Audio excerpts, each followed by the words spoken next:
عہد نامے کی شرعی حیثیت کیا ہے؟ عہد نامے میں مختلف قسم کی دعاؤں کو جمع کیا گیا ہے۔ اس میں توحید و رسالت کا عہد موجود ہے۔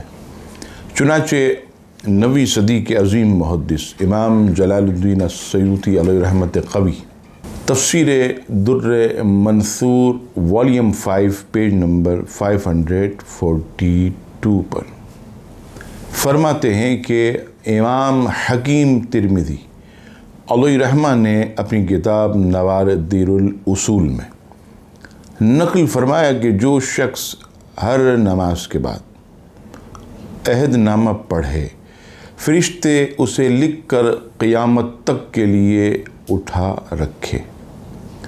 جب اللہ اس بندے کو قبر سے اٹھائے، فرشتہ وہ نوشتہ ساتھ لائے اور ندا کی جائے، عہد والے کہاں ہیں؟ انہیں وہ عہد نامہ دیا جائے گا۔ حکیم ترمذی علیہ رحمہ نے اسے روایت کر کے فرمایا کہ امام طاؤس، یہ بہت بڑے محدث، ان کی وصیت سے یہ عہد نامہ ان کے کفن میں رکھا گیا۔